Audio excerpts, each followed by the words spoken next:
Well, hello and welcome, everyone. Happy Thanksgiving week. I can't believe we are almost to the end of the year. It is definitely so exciting. Once again, my name is Whitney Bignall. I'm a registered dietitian nutritionist from Georgia, but living in Tennessee now. And today I thought that with the holidays coming up and knowing that we all are probably going to be eating a little more than we typically do. We might start feeling a little bit stuffed. So we might start thinking about some ideas of how to be sure that we can get back on track a little bit more easily. So today, I thought that we would talk a little bit about Flexitarianism. This was a fairly new term to me in the last year or two. And forgive me just a moment. I'm going to be absolutely sure that I get my windows on Zoom open so that if there's any chats, I can see them.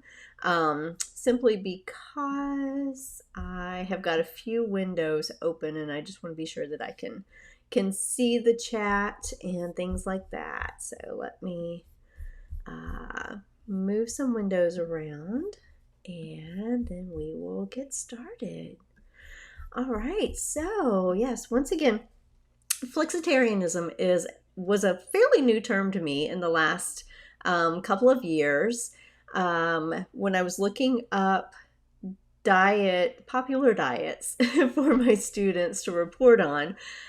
This was one of the top 5 in U.S. News and World Reports as being one of the best diets for weight loss. So some of what I'm going to touch on today is more specific for weight loss, but I honestly want to focus more on the additional benefits of a vegetarian and also flexitarian eating style.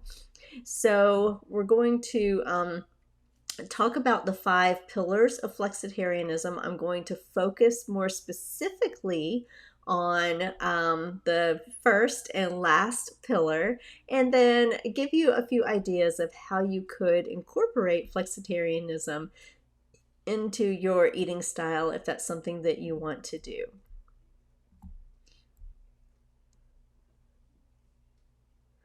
So, what are the benefits of a vegetarian eating pattern? Well, there's been a lot of research done around the possible effects of a vegetarian eating pattern on weight maintenance or weight loss. And so through epidemiological studies, we do see that people who tend to follow a vegetarian lifestyle do tend to have lower weights overall. Why is that? Well, if we're eating more foods that are consistent with a vegetarian lifestyle and we're doing so in an intentional way, we're typically going to be eating more fruits, vegetables, whole grain foods, beans, legumes, peas, nuts, and seeds. We're going to, by limiting the amount of meat that we consume or avoiding meat altogether, we're going to likely decrease the amount of saturated fat in our diet. And with the increased fiber and decreased saturated fat, we do see benefits for heart health as well as this healthier weight. So all of these foods are typically lower in calories. A lot of times, if you are following a vegetarian pattern and you are limiting meat, you may wind up also limiting things like refined sugars, sweets, other things that are higher in fats. If we're eating burgers, we typically want French fries with those burgers. So if we switch what we're doing and limit or eliminate meat altogether, then we typically will make changes to other parts of our eating pattern as well that tend to be good for maintaining a healthier weight or weight loss, and also lowering that risk of cardiovascular disease. So we do tend to see amongst people who follow a vegetarian lifestyle, lower average total cholesterol, LDL cholesterol, and triglycerides. This is also important for lowering the risk of type 2 diabetes. That is oftentimes associated with higher weights, and particularly that central adiposity, we call it, where we've got, a little more weight around our middle. That is definitely associated with insulin resistance and can lead to type 2 diabetes. So by maintaining a healthier weight through a vegetarian eating pattern, we may also lower the risk of type 2 diabetes. We're also getting a lot more fiber in our diet, and that is going to help with blood sugar control as well if we do have type 2 diabetes. And there's also some studies that suggest that a vegetarian eating pattern can lower the risk of many different types of cancer, including colon cancer. So, with that being said, we know that there are a lot of benefits to vegetarian eating pattern, but why is it that some of us find it hard to follow? I will say for myself that when I was in high school, my junior and senior year, through about the first or second year of college, I was mostly a vegetarian. When I did have to eat meat, I typically would cut back my portion to about half, and it was just more along the lines of an ethical decision. And I will say that, I did lose weight, felt like I had more energy, and felt healthier overall when I was following that pattern. But, life can be really challenging sometimes. And I too found myself just getting a little bored and tired with the vegetarian eating pattern. It was difficult when you went out to eat, especially way back then, because this was in the 90s. So, for a lot of folks, I don't know where to start with how to be a vegetarian, get all the nutrients that I need, feel satisfied with what I'm eating. And, so it just makes it really difficult to, to even know where to start. A lot of folks really feel like they're going to miss meat. And I would say that anytime we are on the, coming around to holidays, birthdays, our traditional celebrations, we typically have a lot of important meat dishes that are associated with those holidays. And we can feel like we're going to miss out on that turkey that's coming up later this week. Or maybe it's a ham or a roast at Christmas. Burgers around 4th of July, barbecue around Memorial Day or Labor Day. So we can feel like we're going to miss the meat if we go with a vegetarian eating pattern. And then we do have some concerns about some nutrients that we might be missing out on in our diet that we typically get from protein foods. So we're going to talk about that a little bit more as we go along. So here is kind of one possible solution if you want to enjoy more vegetarian foods, but you're not ready to give up meat altogether, then a flexitarian diet might be the way to go. So Dawn Jackson Blattner is a registered dietitian nutritionist. She has a lot of experience working in sports nutrition. And she's also a kind of media dietitian up in the Chicago area, if I'm not mistaken.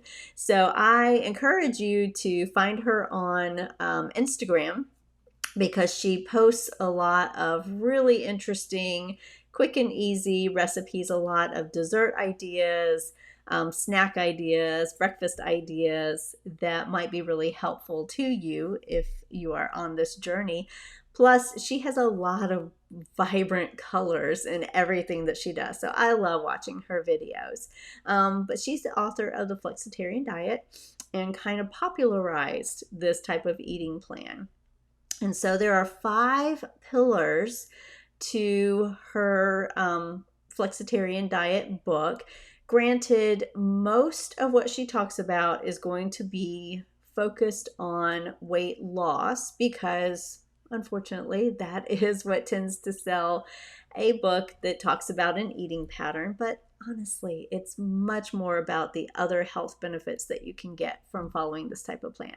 So she has 5 flex food groups that she thinks are really important for you to focus on if you are trying to switch to this more flexitarian eating pattern. She also has a 5-week flex meal plan included in the book. So she's done the legwork for you, coming up with several different recipes that you can mix and match over the course of 5 weeks. And that will help you build your repertoire of what kinds of meals can go together, and until you get really comfortable with how you can incorporate more vegetarian foods in your diet with getting all the nutrients that you need. And then you kind of have the skills afterwards that you can design your own plan. She gives you, within this, 5 main ingredient flex recipes. So the recipes are not super complicated. They don't require you to buy a lot of foods and keep a lot of things on hand. She walks you through kind of a well-stocked flexitarian pantry. But, overall, the recipes are pretty simple to make and easy to implement for you. She also talks about, the fact that this is a weight loss book, that we can't talk about weight loss without also talking about the energy expenditure side. So really, engaging in regular physical activity, like I know all of you are doing, with cardiovascular activities, strength training activities, and flexibility training, that's important for supporting your health overall. And so when you incorporate the fitness with making these dietary changes, that's when you see the greatest benefit. And then she includes 5 types of flex life troubleshooters to help you when you run into kind of issues. What is it that you can do? So I want to start out with a kind of quiz that is in her book, What's Your Flexitarian Score? And for each of the following statements, you'll just note, give yourself a score of 1 to 4. 1 point if you strongly disagree with a statement as far as your current habits go, and then up to 4 points if you strongly agree. And you're going to total those up at the end. So I eat at least 2.5 cups of vegetables each day. I eat at least 2 cups of fruit each day. I try a new produce item or new recipe using produce each week. When I eat or prepare desserts, I try to incorporate fresh fruit. My grocery cart almost always is filled with 50% produce. I consume orange or green fruits and vegetables most days. I confidently can convert a recipe with beef, pork, chicken, or turkey into a bean-based vegetarian dish. I eat 1 cup or more of beans or bean-based dish most days. I am confident in preparing tofu and tempeh, or tempeh. Some people say tempeh. If I don't eat fish at least twice a week, or about 12 ounces per week, I consume 1 to 2 tablespoons of ground flaxseed or flaxseed oil daily. I check labels to see that the ingredients on my cereal, bread, and pasta use the term 100% whole grain. I regularly eat and prepare whole grains such as barley, corn, millet, oats, quinoa, brown rice, and bulgur. This is what happens when you go back and forth between screens. I consume 2 to 3 servings, about 16 to 24 ounces of dairy or dairy alternatives each day.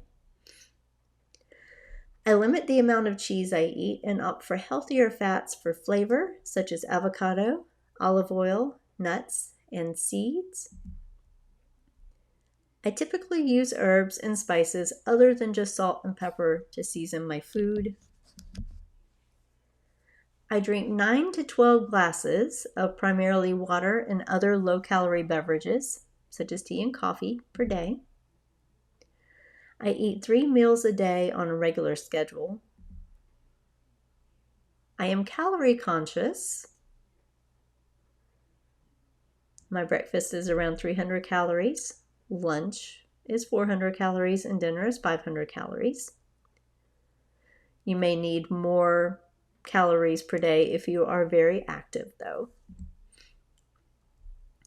I eat vegetarian breakfasts, such as rarely eating bacon or sausage. I eat vegetarian lunches, such as rarely eating lunch meat. I have 2 snacks a day, each around 150 calories. I usually ask myself if I am physically hungry before I eat a snack. I do moderate aerobic exercise, 30 minutes a day, 5 days a week. I engage in weight training exercise at least 2 times per week. I feel my daily stress is at an optimum level. I feel excited and alive without feeling overwhelmed. I keep my home stocked with healthy choices, and I remove tempting junk foods. I keep my work environment, if you're still working, stocked with healthy choices, and I remove tempting junk foods. So once again, if you work at home or you are retired, you can use the same answer as you did for the previous question. When I dine out, I primarily order vegetarian options. If a meaningful social situation or interesting food experience included a beef, pork, chicken, or turkey item, I would eat and enjoy it. I am eating foods I enjoy and don't feel like I am on a diet. So once you go through all of those questions or statements, you add up your score, and then you can determine kind of where your point is right now for going forward with the flexitarian lifestyle. And so depending on your score, DJ Blattner recommends the following goals for starting your flexitarian journey. You may be already doing so. So if you are at the beginner level, then you might aim for 2 meatless days per week or 26 ounces or less of meat and poultry each week.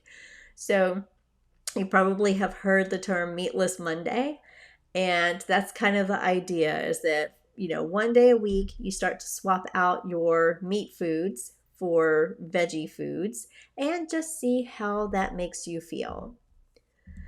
So if you are a little more advanced, then you might up your game to 3 to 4 meatless days per week. And if you are an expert, you probably are already doing this. You are aiming for 5 or more meatless days per week. And it's also important to consider that if you do include fish in your flexitarian eating plan, then you want to have about 12 ounces per week of a variety of fish. I know for myself, tuna is so easy. I love my tuna packets, and I tend to get stuck on those. But, it's good to incorporate other types of fish as well. So I am going to just touch on, let me go back to that slide.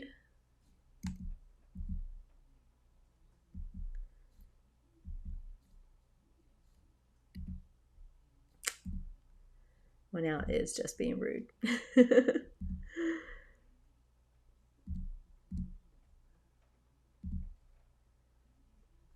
All right, so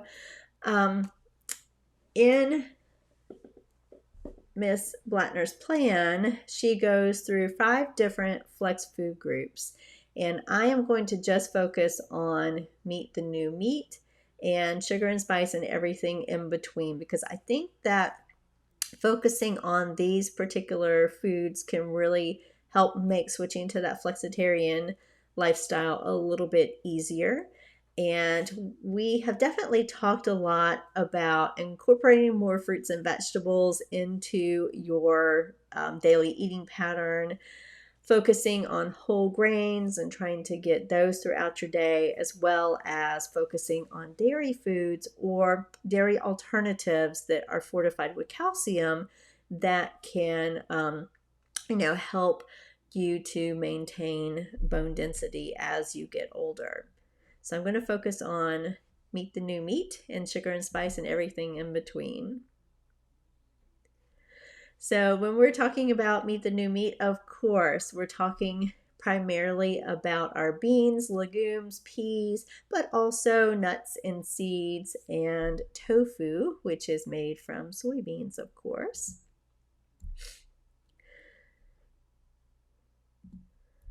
So with legumes, nuts, and seeds, and eggs also are included in the flexitarian plan. We know that legumes are a good source of protein, but they also include other beneficial nutrients like fiber, iron, potassium, selenium, magnesium, and zinc. And all of these are important for different cellular functions throughout your body. So it helps keep all of our body systems working well when we include more beans in our eating plan. The goal is to have about 3 cups of beans per week or legumes per week. And when you look at my plate, you'll see that beans can count as both vegetables as well as protein source. So that is, pretty amazing that this one food can count as both, of course, and it is because it has all of those phytonutrients and fiber and those kind of things in there as well. If you are not used to eating beans, I always caution you to add beans slowly to your usual eating pattern. And Ms. Blattner agrees with that statement, because we know that when you really increase that fiber from beans, that you can get some of those GI issues like bloating and gas and things like that as your gut microflora, are transitioning to more effectively digesting the fibers from the beans and those kind of things. So it is recommended to maybe start adding 1 to 2 tablespoons of beans to your salad or to your soups or things like that until you get more used to beans in your diet. You want to be sure that you're drinking a lot of water with the beans too. Staying well hydrated can help with helping to move fiber through your system.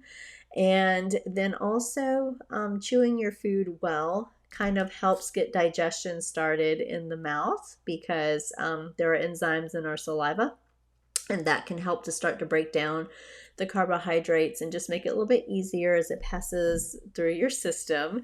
So adding beans slowly, chewing your food well, and staying hydrated can help. One way to start adding beans is that you can substitute a 1/4 cup of cooked beans, peas, or lentils for 1 ounce of meat in recipes. And you can also use enzymes to help with digesting beans if you need to do so. Beano is a very popular brand of that. The next kind of new meat, if you will, is tofu. And this is kind of known as the veggie white meat. It takes on, any flavor that you want it to. It's very versatile. That's kind of the cool thing about it. And there are different varieties that you might see in the store. different textures. And it has to do with how much water content is in the packaging with the tofu. Or within the tofu, how much has been kind of strained out and things like that. So silken tofu has kind of a pudding-like texture, and it's really good to use it for such, to incorporate in smoothies and things like that. Can kind of function like a yogurt, if you will, to give you just a little more protein. Soft is also very good for adding to smoothies, but you can also incorporate it into pies and things like that. Like some of those cream pies. It's really good. Like a cheesecake type pie. Firm tofu is good for a scrambled egg-like texture. So a lot of people will do a tofu scramble with vegetables and things like that. It also can give you kind of that creamy but curdy texture of like a ricotta cheese or a cottage cheese if you want to add that to a lasagna or other pasta dish. It can give you that same texture. And extra firm is what you're looking for if you want to add it to stir fries or grilling. It's still going to have some water in it. So it's really recommended that you kind of drain the tofu off, and you can put it between 2 plates with paper towels in between, and maybe add a couple of cans of, whatever canned goods you have on hand to kind of press those plates together. And that helps to squeeze out extra moisture in the tofu. And then it's a little bit drier and easier to grill and take on other flavors at that point. So, one of the main issue I think that comes up is that when we switch to vegetarian sources of protein, we can really miss that flavor of meat, that savoriness. And this is that kind of sixth taste that we think of as umami. So there are a lot of things that you can add to your dishes that will give you some of that umami flavor sensation and will help make your meals a little bit more satisfying. So, things like Parmesan cheese, because it's that aged cheese, it has a little bit more of that salty, savory flavor, and can give you some of that same feeling of meat. Same thing with mushrooms. I always love black bean burgers that have mushrooms included in them, because it just adds that little note of woodiness to the burgers and makes it taste a little bit more like meat. Soy sauce is also a great thing that you can add to a lot of these dishes that will just kind of punch up that flavor, that will make it seem a little bit more like meat to you. So the other thing you want to think about is how can you add as much flavor as possible to these dishes, because that's definitely going to make it a lot more satisfying. So, herbs and spices are absolutely our best friends. Fresh, dried herbs, they all can add a lot of flavor. And let me see if I can pull up my notes here. I was going to say, Ms. Blattner has several herbs that she includes in. Trying to find my cursor.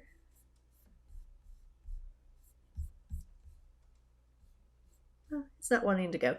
But she likes to include things like ginger and garlic and cumin, crushed red pepper flakes, cinnamon. Trying to think what are some of the others that she suggests to keep on hand, but chili powder. All of these herbs and spices you can easily add to your dishes to change the flavor and make them taste like what you want.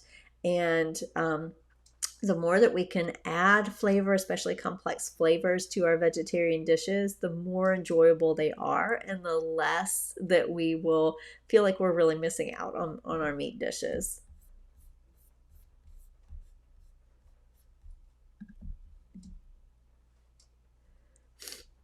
So, with a vegetarian eating pattern, of course, there are a few nutrients of concern.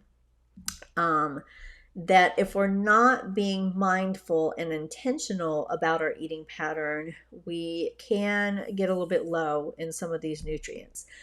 Vitamin A, I would say, is not a big problem for most vegetarians. You just have to be mindful that you are consuming um, some of those fruits and vegetables that are the orange in color. So, of course, carrots is probably one of the best sources of beta carotene that can be converted to vitamin A in the body.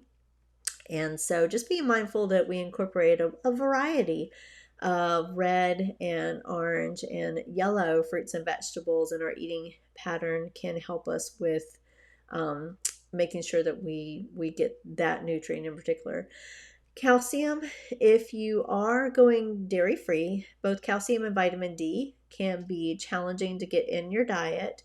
So you would want to look for juice or dairy alternative um, milks or yogurts that are fortified with calcium and vitamin D. And you want to look to be sure that it's fortified to the same level as your regular milk is. So you're looking for, it should be about 300 milligrams of calcium per cup. Sometimes the dairy alternative milks are fortified with even more calcium, so they can be a little bit beneficial in that way. You just also want to be sure that they have vitamin D included, and I think most of them do now, but you just want to double check on that. Um, Riboflavin, once again, you're looking for foods that are fortified or enriched with riboflavin. Omega-3 fatty acids. If you don't consume fish, that's one of our primary sources for omega-3 fatty acids, of course, is our good fatty fish, our tuna, our salmon, but making sure that you get some of those nuts and seeds in your diet on a regular basis will help you with omega-3 fatty acids. Iodine can be a little bit tricky as well. This is where we really recommend that you use iodized salt if possible. It's really popular to use kosher and Himalayan salt. And I haven't looked to see if Himalayan pink salt has iodine in it or not. So I'll check on that and get back to you. But a lot of times we use kosher salt, and that's not iodized salt. So you just have to be a little bit mindful of that. Protein, we worry if we go without meat, we're not going to be able to meet our protein needs. But if you are including eggs in your eating plan, then that's going to help you get a high quality source of protein. Beans, of course, give you plenty of protein, and some of our and tofu, of course, is going to give you protein as well. So as long as you're making sure that you're incorporating a variety of these beans, peas, lentils, other legumes, tofu, and those kind of things in your eating plan, and if you do include dairy products in your eating plan, then you should be able to get enough protein from a mostly vegetarian diet. Iron, of course, is another nutrient of concern. Fortunately, as we get older, our iron needs do decrease, especially for women, but you can get iron in a lot of the green leafy vegetables. You just want to be sure that you're pairing it with a food or a juice that contains vitamin C. So, something like a orange vinaigrette or a lemon vinaigrette can be really helpful for that because it helps increase the absorption of iron from these plant-based sources. And zinc, once again, if we're getting a variety of foods, then we are going to be meeting most of our needs for these nutrients. If you are concerned, though, you can always talk to your healthcare provider about whether or not you should take a multivitamin mineral supplement. That can just help you ensure that you're getting adequate amounts of these nutrients. You don't want to overdo vitamins and minerals, but you do want to make sure that you're getting enough. So, sometimes if you think, well, sometimes my appetite is a little bit off and I don't always eat everything that I should, then your healthcare provider might recommend a multivitamin mineral supplement. The other thing that I will say is that if you do have a chronic health condition, like especially renal disease, you would want to work with your healthcare provider and a registered dietitian nutritionist who knows your entire medical history, to be able to help you come up with an eating plan that's going to make sure that you don't overconsume certain nutrients if you are if you have renal issues, because sometimes you can get a little too much potassium or phosphorus in your diet, and that can be problematic. So if you do have renal disease, work with your healthcare provider to be sure that you can have a mostly vegetarian eating pattern and not overconsume those nutrients.